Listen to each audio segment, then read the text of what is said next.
good to see new people here today. My name is Sean Hutchinson. I'm the director of the NRES Secondary Nature. I guess I should address that to this side of the class. And along with Dr. Tricia Moore, we're the two faculty advisors for the capstone course this semester. And today we have the great opportunity to hear a little bit from Dr. Francesco Orsi, who's one of my colleagues in the Department of Geography. Dr. Orsi earned his PhD from the University of Trento in Italy. He's from Italy.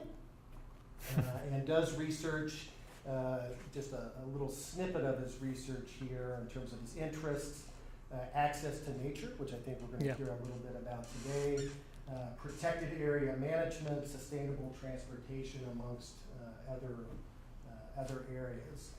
But which is interesting in and of itself, but one of the things I really appreciate about Dr. Orsi's research is I think he's got a really interesting research toolkit, some of the tools and methods he brings to bear to look at these problems. Just to give you an idea about some of those tools and research topics, I've got a couple of titles from recent publications. Transportation as a protected area management tool, an agent-based model to assess the effect of travel mode choices on hiker movements. Assessing the effects of access policies on travel mode choices in an alpine tourist destination. Integrating stakeholder preferences and GIS-based multi-criteria analysis to identify forest landscape restoration priorities. So there's lots of interesting methods in there. Using geotagged photographs and GIS analysis to estimate visitor flows in natural areas. So I think it's a really neat intersection between the research topics and the tools, and maybe we'll hear a little bit about that today. So without further ado, Dr. Orsi. Yeah, thank you. Thanks. Well, thank you for coming, and I hope you'll find this interesting. So the topic here is access to nature in urban areas, and I will start my talk from a simple question, which doesn't appear. I don't know why. The question is here, what is nature, basically? Okay, so if we, I guess we all have an idea about nature and what nature is. Maybe it's not in a form of a definition. Okay, so we all know, I mean, if we talk about nature, we're probably going to think about trees, maybe lakes, maybe, green grass. And so if we look at a definition that the dictionary provides, the definition is this: the physical world and everything in it that is not made by people. And this includes plants, animals, mountains, oceans, stars. So I thought that probably the best idea to understand what nature is to go through a picture. And so I selected, and this is visible fortunately, so I selected this picture. So this place, which by the way is real, and it's Grand Teton National Park, I think reflects in many ways the idea of nature that we have in our minds. Okay, so we have the animal, we have the water body, we have the vegetation, the mountains. We don't have the stars, but we have the moon instead. So we almost have everything we have when we think about nature. Now, the next question is, what do you think about this place? Okay, so this is in some way nature. The problem is that it's not as dramatic, it's not as pristine, it's not as wild, okay? But in some way, we have natural elements, okay? We have the green grass, we have the trees, even though we have a backdrop of buildings and cement and concrete. So this place is also real, and this is the Bryant Park in New York, okay? So if we compare the two places, there's no question in this case about the fact that the left-hand side is way more wild and pristine and unspoiled, a place that we all, think about when we dream about nature. The right-hand side is a way less, let's say, extreme place, a less unspoiled place. It is, in fact, a place where many people are, even in the picture. If we look at these two places from above, this is what we see. Okay, on the left-hand side, we have the Grand Teton National Park, and on the right-hand side, we have the Bryant Park in New York. Now, the funny thing about these two pictures, if you look at them carefully, is that basically one is the flipped version of the other in some way. Okay, on the left-hand side, we have a predominantly natural area where the only signs of the human presence are these pivot irrigation systems on the western side. Okay, all the rest is nature. And it's a deep kind of nature, a place where humans are temporary guests. On the right-hand side, what we have is basically the flipped version. So it's an entirely artificial landscape, roads, concrete, buildings, with, at the center, a small pocket of green space. Okay? So I'm not ranking here the beauty of places. I'm not asking you to say what is best or where would you like to go. I'm just saying that these two places are both in some way natural, but also dramatically different. So on the left-hand side, we have a nature that is wild and beautiful, but probably a place that few people can actually visit. This is a place that is in western Wyoming, a place that for most Americans, let alone for most world's citizens, it's really not accessible because it's too expensive, too far away. On the right-hand side, we have a nature that is way less dramatic, less pristine, but it's a place that is home for many people. Okay? For these people probably working in those buildings, this is the place where they have lunch, the place where they experience in some way nature on a daily basis. And it's a place where people find restoration from the terrible noise of the city. You know, the city that never sleeps, and in fact, there's a lot of noise. And so you can find some restoration in that place. So my presentation is about basically, and the question here is, why is nature nearby important? So why do we value nature nearby? Okay? So going back to those previous slides, I'm focusing in this presentation more on the right-hand side. So the accessible nature, the maybe not so pristine nature, but one that we can visit on a daily basis. So why is this nature important? Well, there's a vast literature on that, and a lot of papers have been published. Now, I'm talking here about, and I know that you've already had a presentation on ecosystem services, and so I'm not here talking about ecosystem services at large. I'm not talking about all the benefits that nature brings in, okay? And by these I mean carbon sequestration, climate regulation, and so on and so forth. I'm only focusing on the benefits that we can derive from nature that is accessible and that we can visit, that is just next door, next block, okay? Among these benefits, some of the most important are physical activity. Not too difficult to think that if you have nature nearby, well, probably you can get engaged in some physical activity, you know, running or walking or enjoying this natural place. The second one is, of course, stress reduction. You know, we might think that having nature nearby is a fantastic way for, find restoration from noise and traffic and the hassles of life. And the third one, which is last but not least, is the sense of community. A natural place that is accessible by many people, where you can meet other people, not just your family or your friend, but other people, possibly unknown people, is a place where the community reinforces its ties. So I'd like to emphasize that we're talking here about something that is very close to the social sciences.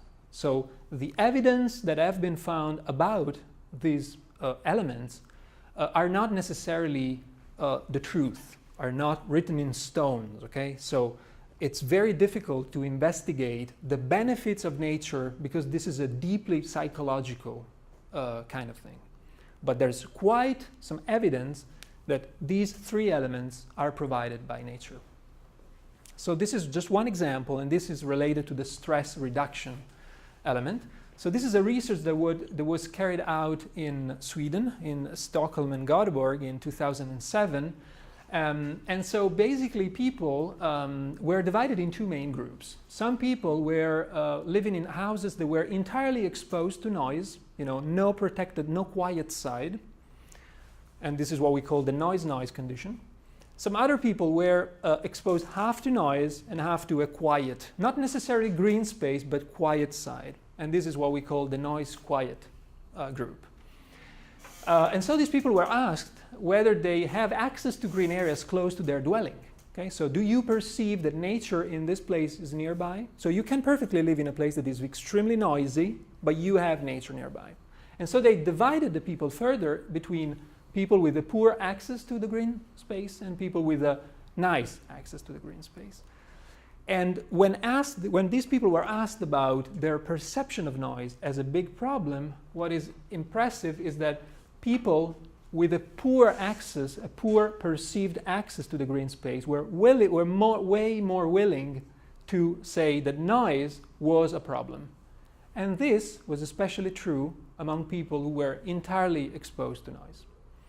So this is just a tiny example. It's one out of millions of research about how nature and even the perception of nature nearby is benefiting human life. Now, my next question, which is of course invisible here, is why is urban nature important? So why is not just nearby nature, but it's nearby nature in cities? Why? I think this picture is probably already providing an answer. This is Athens in Greece, a city that is notoriously not particularly rich in green space. So if you look at the picture, what you see is an entirely urban fabric with just a few hotspots of green space. But apart from that, everything that is natural is outside the city. So we can say that nature in cities is important for one simple reason, is that cities, for their true meaning, are places where nature has been pulled out, has been in some way removed. And this is not for some strange miracle. It's not because people are bad. It's just because the city, by definition, is the proximity between people. It's people that economically choose to live close to one another because this is benefiting their lives. It's cheaper, okay, because they can enjoy this proximity in terms of economic exchanges, cultural exchanges, knowledge exchanges. So the city is itself a place where nature is in some way put aside. This is the first reason why bringing nature into cities is somehow needed.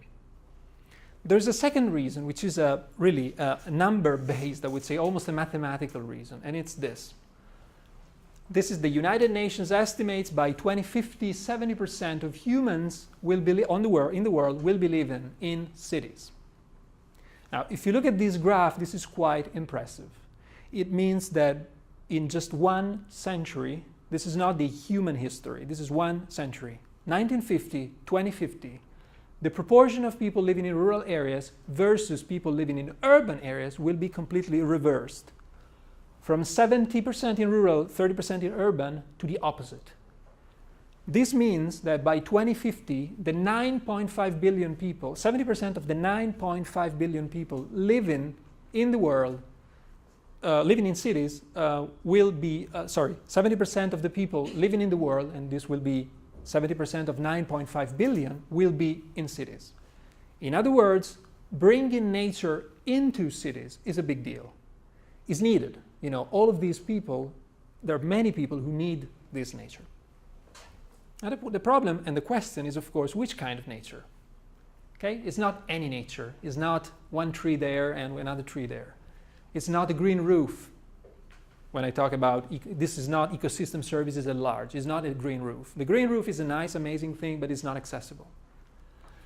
So I'm talking, first of all, about relatively large green spaces, places where you can do some recreation. You can maybe run a bit, you can walk a bit, not just like a tiny pocket of green space. I'm talking about a public space, not a private space, a place where you can meet others. It's not your backyard, it's not your area. This is a place where you meet others. So in these two pictures, it's the left-hand side rather than the right-hand side. And it's finally a place of environmental quality, okay? A place where you find nature in a good shape. It's not one dead tree. It's a relatively nice place, okay? Pleasant area.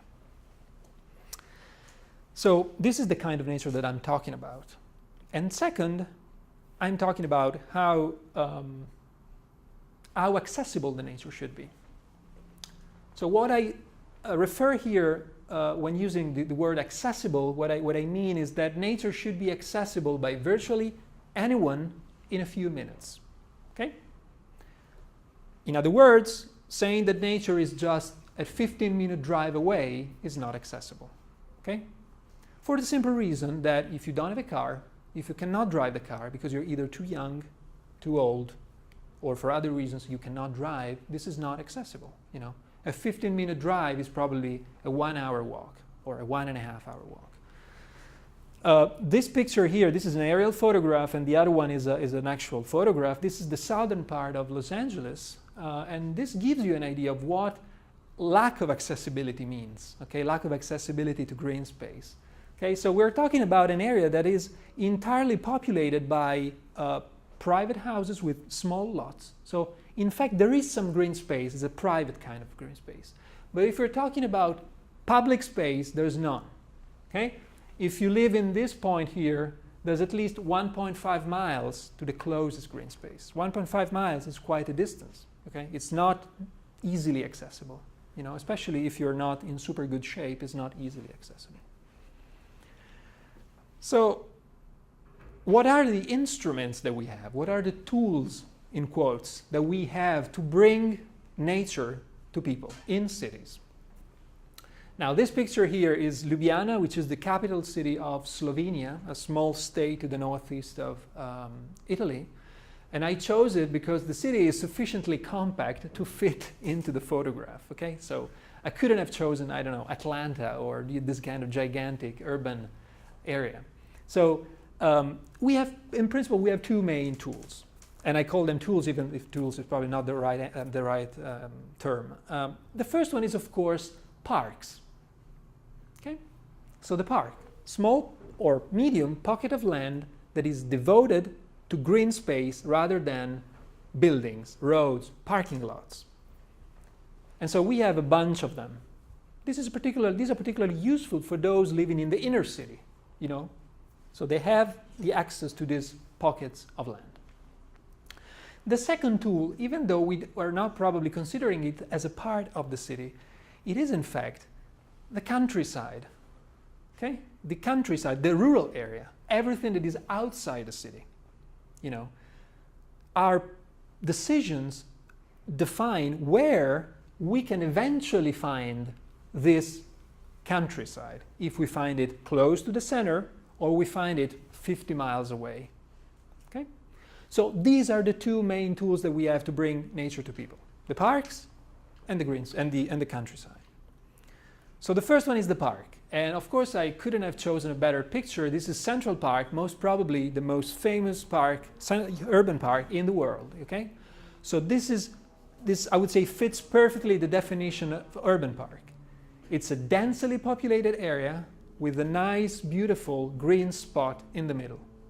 Now, besides the fact that you must be probably a multi-millionaire to live in one of those buildings, and this is another kind of problem, which I'm not going to touch in this presentation, but even if you're a tourist, temporary guest in New York, there's no question about the fact that you can find some peace, some protection from noise, from stress. You can run, you can, you know, ride a bicycle, you can find some protection. And so this is the park tool. The other tool is, of course, the countryside. So this picture here shows you what we call the rural-urban fringe, which is the interface between where the city ends and the countryside begins. Okay. Now, depending on how we develop the city, this fringe can be found quite close to the center or miles away. Okay. So these are the two main forces that we have, that we can use to define or to improve the access to green space. And I'd like to bring you to let you think on this using this kind of an abstract conceptual model. Okay? So let's say that we have two cities, same population, on the right and on the left, we have the same population, and we have the same CBD. CBD in American cities is, of course, the central business district, okay? Which is this kind of sort of an evolution of the downtown, a kind of a core of the city that is predominantly commercial or, you know, business and, you know, big towers, huge density, and a lot of concrete. And then we have the green space. So the city now at this point is not yet developed, okay? Both of them are not yet developed. Let's say that we want to develop the first one. Again, the population is the same in both cities. So what we can have is a first ring of urbanized area, the gray ring. And then we can put some parks, you know. So the first tool that we've seen, the parks. So a pocket of land that is devoted to green space instead of urbanized area. So we have a pocket of park, and then we have another urbanized area. So eventually this is the configuration. Of course, this is an abstract model, okay? Don't take it for a demonstration or representation of an actual city, okay? This is an abstract model. So we have the CBD, urbanized area with residences and so on and so forth, the parks, and another urbanized area. And the last ring, this is the countryside, you remember? This is the countryside. This is where the city finishes, the city ends. Now the problem with this configuration is that if you live, say, here, in this red dot, and you want to find nature on the one side or services on the other side, what you have to do is to cover a relatively large distance to go to the park and to the CBD. Okay? Let's not forget that we're talking about cities. Okay? So it's not just about nature. It's also about the services provided by the city, which is in fact the reason why we want to live in a city. Otherwise, we would just live in the rural area. And if you want to get out of the city and find the actual nature, the countryside, well, that's a long way, right? It's a long red arrow to go to eventually reach the outside nature. We can have also a second configuration. The population is the same, it's just a different configuration. So we can have a first urbanized area, and as you can see is a narrower ring. We can have the same park and then a second urbanized area. Okay? It's basically the same configuration, it's just a bit more compressed. Now let us suppose that we live in the middle of the first urbanized area. Now if we want to reach the park or the services, it's going to be a relatively short walk. If we want to reach, on the other hand, the countryside, the travel will not be that long. Okay? Now, considering that the population is the same, but the configuration is rather different, there is one very important variable here that is affected. I don't know if you've already identified this variable, but there is a variable that is incredibly affected here. And this variable is called density, population density. There's no question about the fact that if we want to fit the same number of people in this configuration and in that other configuration, we're going to have a low density here, but a much higher density there, with huge implications for people. Okay? So we're asking in this second configuration, where the access to the green space is fantastic, we're asking people to live at a higher density. Okay? We can see this with using another kind of abstract visualization, which is this one. Okay? Let's say that the black buildings are the CBD. This is the distance from the center going to the right. The first one is the low density configuration. We have some low houses, the park, other houses, and the countryside. The second configuration, again, we have the park, which is closer. We have the countryside that comes in the city, but inevitably we're going to have a higher density. Okay? So instead of the low-rise buildings, we're going to have maybe mid-rise buildings. Now, my research at the moment is focused on trying to understand how we can define configurations of urban configurations that in fact accommodate these three main forces. The first one is the need to be sufficiently close to some kind of center or service provider. The second one is to be close enough to a park or anyway to green space. The third one is density, because this is in fact the key issue. Okay? Of course, we could all live right in the center, all surrounded by nature, but that would mean some kind of incredible density, okay, that no one would be willing to accept. So we have to find a balance between these three forces. And this is what I do using simulation. Okay, so I use what is called agent-based modeling. This is a kind of a simulation where we can simulate the behavior of different agents interacting with each other. So in this case, the agent is a household that wants to minimize the distance from the center. It wants to be very close to services, the distance from nature, very close to nature, and density, possibly low density. Now, of course, the first households will have a very easy solution, right? They will go right at the center, fantastically close to the center, very close to nature, because everything that is green here is nature, is the countryside, basically. So the first, I would say, 4, simplifying the issue here, the first 4 agents, the first 4 households will be like that, okay? Super close to the center, all surrounded by nature. Amazing. The problem comes when the 5th agent arrives. So what he can do is to go there, and the consequences are that the accessibility to nature for him is pretty good, all surrounded by nature. It's a bit farther from the center, and is also affecting, if you think about it, the possibility for this guy to have access to nature. Okay? So this 5th household, by simply finding a location, is affecting his life or her life and other people's life, other households' life. Or he can do something like that. He can go on top of another. So in this case, the distance from the center is 0. The distance from the green space equally 0, because the green space is just here. The problem is density. What is accepting and what is imposing on the other guy is higher density, is in fact living on top of the other guy. There is also a third solution to make things simple. This, right in the middle of nowhere. And this is, of course, great for the accessibility to nature, is all surrounded by nature. Density is not a problem. The problem is the distance from the center is now significant. So the provision of service is not as effective as it could be.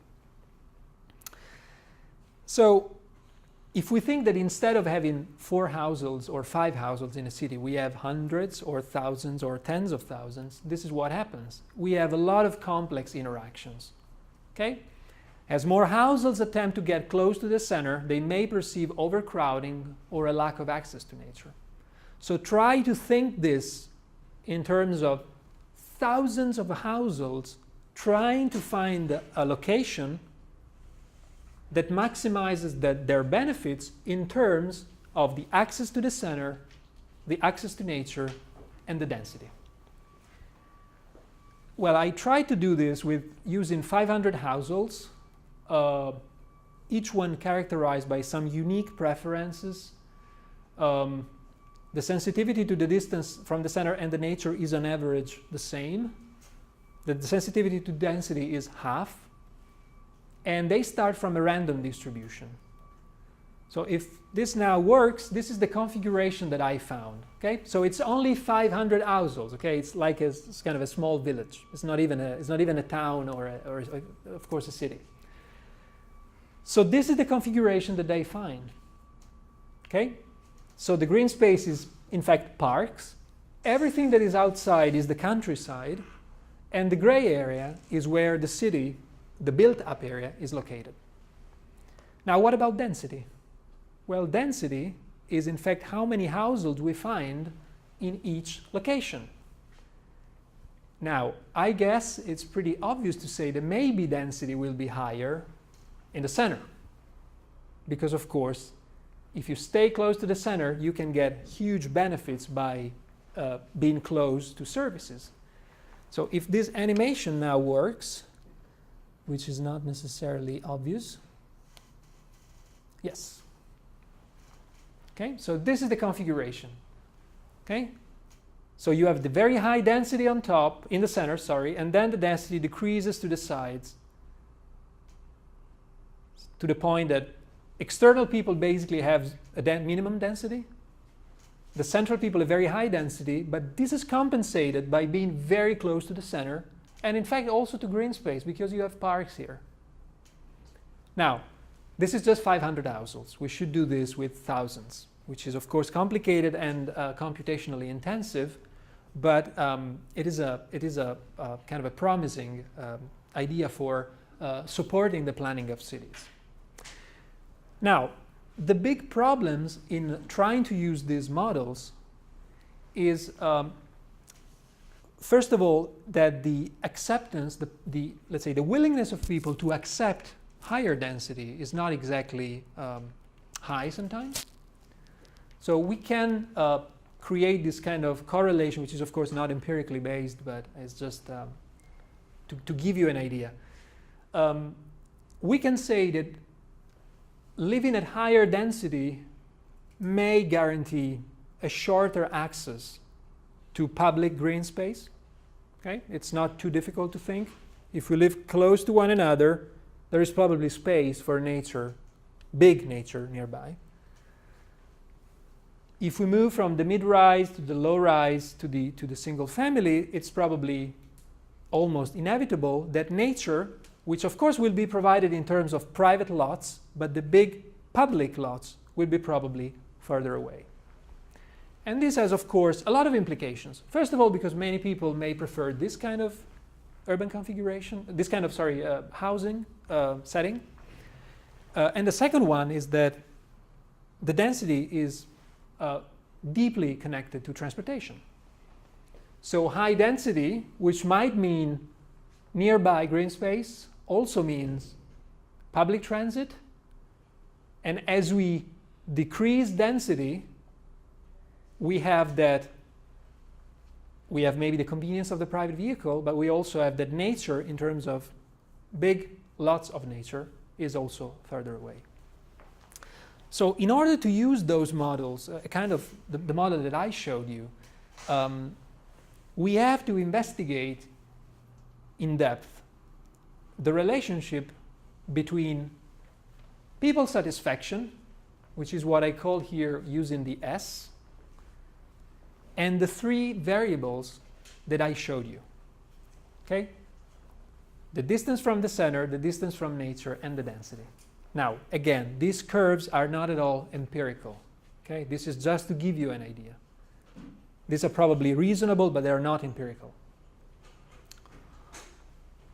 So we might assume that as the distance from the center increases, the satisfaction of people somehow decreases, and the same applies to the distance from nature and to density. Now the problem is that for each of you, there is one set of curves, right? So if I ask you what is your preference with respect to the distance from a center, you will shape a given curve, and the curve will be different for each of you. So there are some unique preferences. So the problem here is, first of all, to assess these preferences. Second, to kind of find a compromise between a bunch of potentially widely different preferences.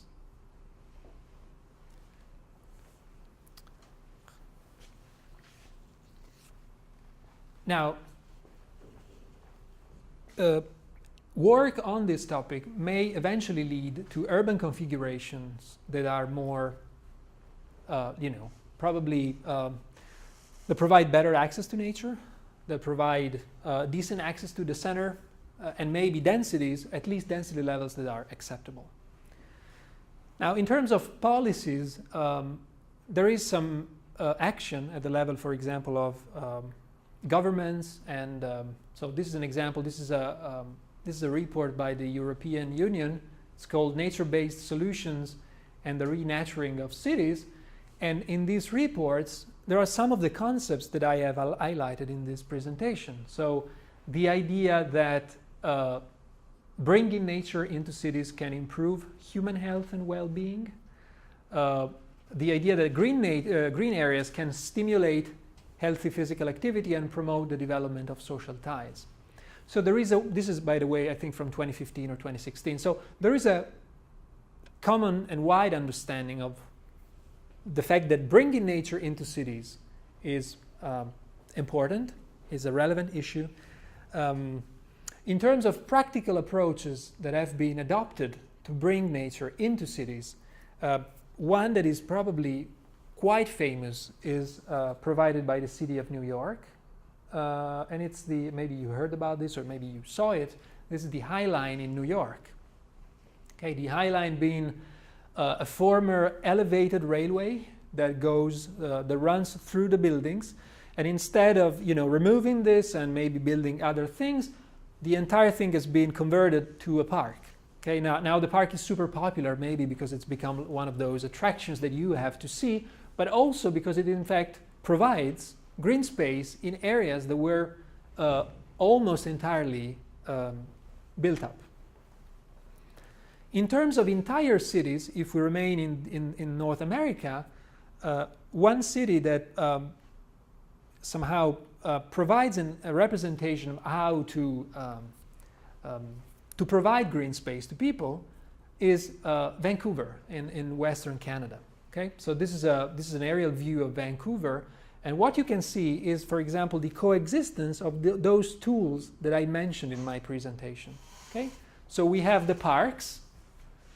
This is also a big park. And we have the countryside or the rural area, which is the side of the mountain down there. Now, Vancouver, to be very honest, has been very much helped by the topography and the terrain, okay? For the simple reason that there is, first of all, the sea, that it somehow stops the diffusion of the city, and also the mountains that keep the city somehow compact.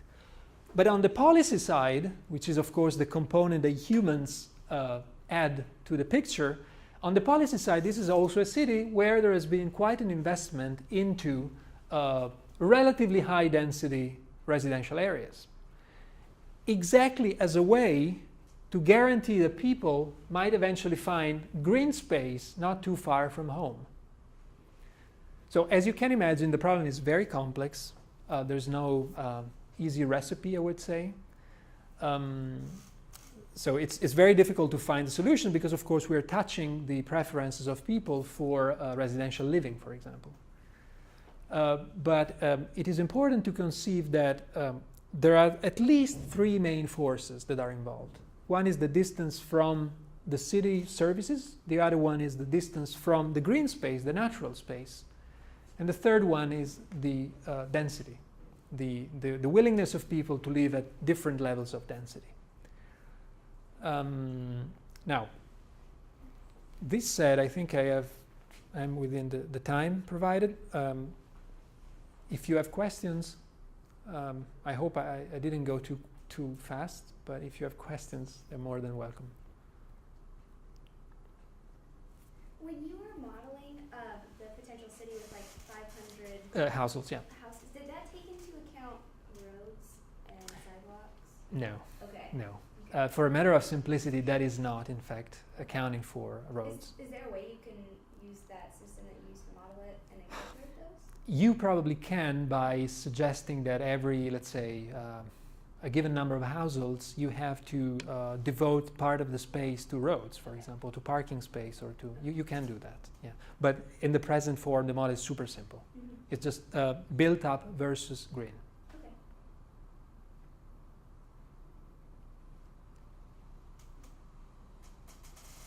So I find your research really interesting. I'm curious what the end goal is. Like, how are you communicating this to city planners or developers?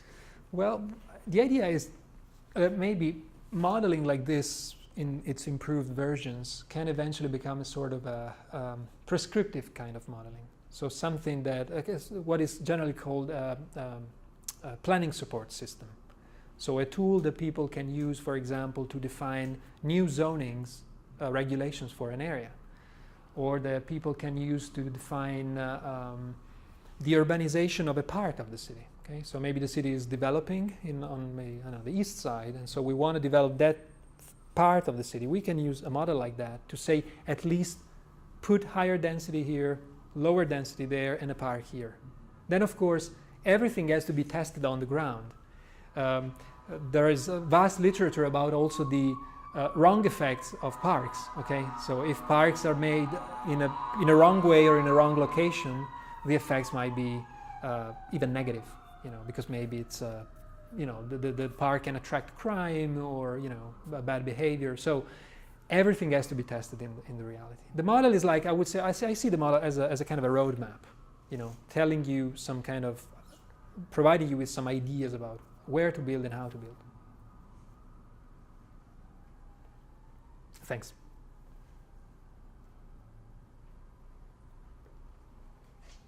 So this modeling, do you think is most helpful for new town planning or new city planning, or what's the role in existing, because lots of cities, most cities, evolve incrementally over time, right? Sure. I think.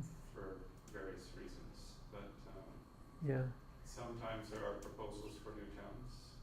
Yeah, well. I'm just wondering whether that is a primary interest of yours, is to say, okay, if we need to build a entirely new city, where is it? Yeah, I think it's most, I would say, suitable for the expansion of an existing city rather than a new city.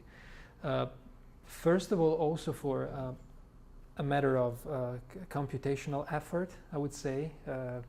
Even just running the model with 500, 1,000 households is a super, heavy process. So, if you have 100,000 households, it would be incredible. And also for the fact that, probably entirely developing the city this way would be maybe too much, I would say, like as kind of a social engineering maybe, or, but I think it's definitely, it can be helpful for guiding the development of a part of the city. In that case, at least providing an idea. I would say kind of suggesting meaningful policies, let's say, at least to say high density is more meaningful in this part, low density is more meaningful in that part, and the park is more meaningful in this part. I think this as a general guidance is very important. I'd like to talk to you sometime about a new city, if you will, a new town. Oh, wow. In Osaka, Japan. Okay. Built on the outskirts in the foothills of the mountains. Okay. At the end of a monorail. And it would be very interesting to find out. Of course, cultural differences are also huge. Yeah, sure. Which you haven't really addressed today, but yeah, sure. some people obviously live in much denser situations. Yeah, sure. And may be to some degree more comfortable with them. But there's this new town, and it'd be very interesting to know what people think and how this model might relate to what's going on there. Okay. Well, yeah, sure. So Happy to do this. I'll catch up with you another time. Thanks. Yep. So I was thinking, Francesco, when you were talking about those three variables that were important, so distance from center, distance to nature, and density. Yeah. I mean, if you were to take those curves and integrate them together, does that essentially form a measure of well-being? Yeah, somehow. At least one definition of well-being. Yeah. You're trying to maximize the benefits of living in a city, but also access to nature, and you've got this willingness to accept different densities. Sure. Thing. So can you look at a city like Vancouver or even Manhattan, and based upon the patterns you see, you turn around and infer some of those, invert the problem and infer some of the characteristic shapes of those curves? Yeah. I think one of the methods that is used to do that can be hedonic regression. So where you start from home prices, so basically how much people are willing to pay for a house, and from that you can statistically determine what is the importance of the three variables. So this can be done. It's interesting traveling around many places in Europe. Yeah. Where you have exponentially greater access to nature in the form of parks in every single neighborhood, small to large parks everywhere, and a much more well-defined in many places urban rural fringe. Even in a city like Paris, which is immense, you hit the edge of Paris and you're in a rural area, which you don't really see in many cities in the U.S. United States. And it's interesting to think about the cultural factors Yeah. And what planners and policymakers are doing in those locations versus what is accepted or tolerable, here in the U.S. Sure. Yeah. Even in my 15 years in Manhattan, my access to nature has declined, right? In terms of the distance I have to travel. Yeah, sure. Yeah, there is indeed a huge cultural implication in the entire topic, I think, because of course you cannot, of course, force people to live in a setting that is not theirs, is not their culture. But I think it's interesting to explore, and of course I didn't touch this issue, but I'd like to conclude with this.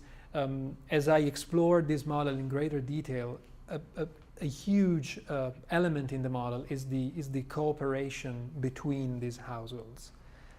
What you see is that if these agents do not communicate between themselves, there's no significantly nice configuration coming out. Because everyone wants to stay close to the center, close to nature, and it's a sort of a fight. As soon as there's sort of a cooperation, basically where the decision of one household is somehow also affected by the other household, at least in a limited radius, then you see a more balanced configuration coming out, and you see a sort of a balance in the long term, kind of an equilibrium coming out in the long term. So this is interesting also about this model. So you're hoping for negotiation rather than antagonism? Or? So yeah, sort of integrating an individualistic component and an altruistic component to find a configuration that is better off for everyone instead of a fight between people. Would that cooperation include just the willingness to live in a higher density environment? It can be. It can be. Instead of living high in a single house, you in a single house, we live in the same house, and the nature then comes immediately closer. It's now until some point this can be accepted. So this is the big challenge. Thanks. Thanks.